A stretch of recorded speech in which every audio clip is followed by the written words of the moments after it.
Hey guys, what is up? It is Ryan Sneaks, and today we're going to be installing the Tanabe Strut bar on my 2018 Honda Civic hatchback. So I went ahead and opened it up to kind of give you a preview of what comes in the packaging, and I was going over the instructions to see, if they mention anything about the torque specs for the bolts that are going to be going on, or the nuts that are going to be going on, and it doesn't mention anything in there about it. So, I mean, if you take a look over here, it tells you what you get, but nothing about torque specs. So a little bit worried. I don't want to over tighten. It's just tighten them periodically. I mean, I don't want to do that. So nothing on here says anything about the torque specs. So what I am going to do is go based off of the Civic strut bar and kind of use their specs, because I'm assuming that's pretty much universal. I also did look on the Civic 10th Gen forum, and they gave the specs for the actual struts. So it's the same as a Civic. So I'm gonna run with that. So I went ahead and wrote down what the torque specs you're going to want to use. For me, mine goes by inch, so I'm going to be doing 480. But if you have a pound torque, it's going to be 35 to 40 for the strut. So that's going to be what's going on here. And then whenever you're using the bar hardware, which is going to be this stuff right here, you're going to want to be going 25 to 30 pound or 360 inch. So the first thing you're going to want to do is pop your hood and then come over to the struts, and you're going to remove these 3 bolts. What you're going to want to use is a 9/16 that fits perfectly over here. There's no issues. So you're gonna want to take all of these off here, and then we'll cut right back. So with this right here, you're gonna want to take this off. I couldn't find anything in the instructions if you leave this on or if you take it off, but in other people's videos, I'm not seeing this even on here. So I'm gonna remove it since we're replacing it here with this one. It's a little bit thicker. So with this, you wanna make sure that you line it up with this one here. So this notch is gonna fit over it. It's gonna line up just like that. You don't take this one off, so that's why you line it up here. You can use the hardware that Tanabe gives you, or you can use the OEM hardware. I'm gonna go ahead and stick with the OEM hardware just because it tends to be a little bit better quality.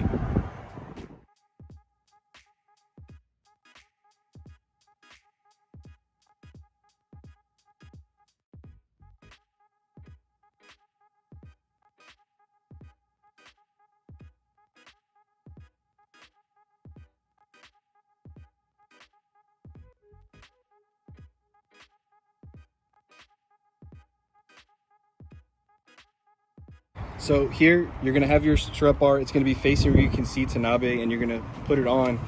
You're gonna wanna make sure you have this facing this way, and then you're gonna unscrew everything from here so you can assemble it onto the brackets. Before you hand tighten this here into the bracket, you're gonna wanna make sure you put this one down to spec, just because once this is in, you're not gonna be able to reach that. So just get your torque wrench to your specification and go ahead and tighten that.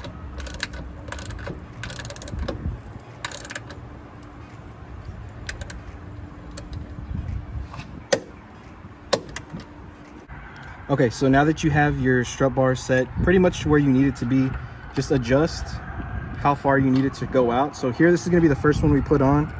You're gonna wanna put your bolt going through and make sure it lines up here. Hold on. So I have the bolt kind of going through, and I can already see that it's gonna start touching this wire here for the battery. You're going to use one of your tubes to kind of just overlap it to help protect it.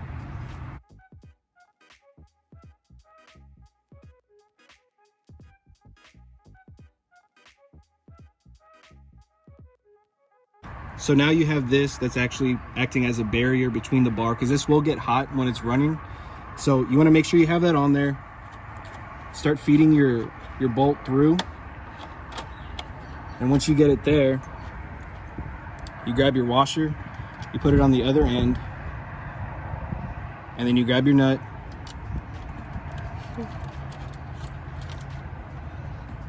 And that's it. So then you're gonna go repeat the same method you did here on that side, and just hand tighten for now, because you'll end up using your torque wrench to do everything at the end to put it up to spec. Right now, you're just having it rest in place. As you can see, the hose is touching the bar here as well. So you're gonna wanna put your second one here. So after you hand tighten this on this end, you're pretty set. It is a little bit wobbly because you're gonna have to go back and tighten this up. Just make sure whatever hoses are gonna be touching the bar, you wrap in that plastic they give you. I don't think it would burn through without the wrap, but the wrap would help. Now you're going to use your torque wrench and go to your specifications that I listed in the beginning. I'll also have them in the description if you're watching this video while you're installing. You will hear a couple clicks when it's done, and then that's when you know you're good to go.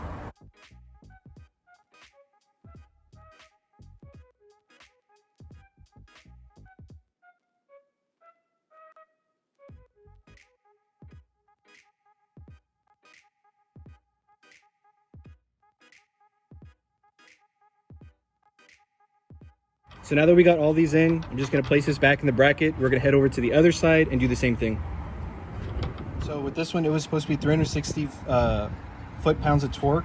So with this one, since we were doing a little bit over on this one, I just did it before I heard the click, and it's really hard to get a hold of it unless you have an Allen key that fits in here. I don't. So I'm just pretty much hand tightening it at this point with my hand and then the wrench. But as you can see, this bar is not moving at all. It's not going anywhere. I also don't want to over tighten it, and if it does, you know, become loose over time, I'll just go ahead and come and retighten it. I'm just having a really hard time because my wrench is too thick with this right here. It doesn't fit properly. So I'm just trying my best to get it on there. But I mean, with this, that's very sturdy. I'm gonna go ahead and just run with this. All right guys, so that's gonna be it for the installation. This is what it looks like all together. It matches the PRL battery tie down pretty well. Just make sure, like I said, you put those you know, casings over your hoses just in case. The installation is pretty easy. It took maybe 30 minutes with the whole recording. So if you're not recording and all that stuff, I would say it's maybe a 20-minute job. If you guys have any questions about this, feel free to DM me on Instagram at sneaks_FK7. That's where you can follow me and follow everything I'm doing to the engine bay, to the interior, exterior, everything that I'm doing to the car. But that is going to be it. Thank you guys for watching. Don't forget to hit that like, comment, and subscribe button, and I'll catch you guys next time.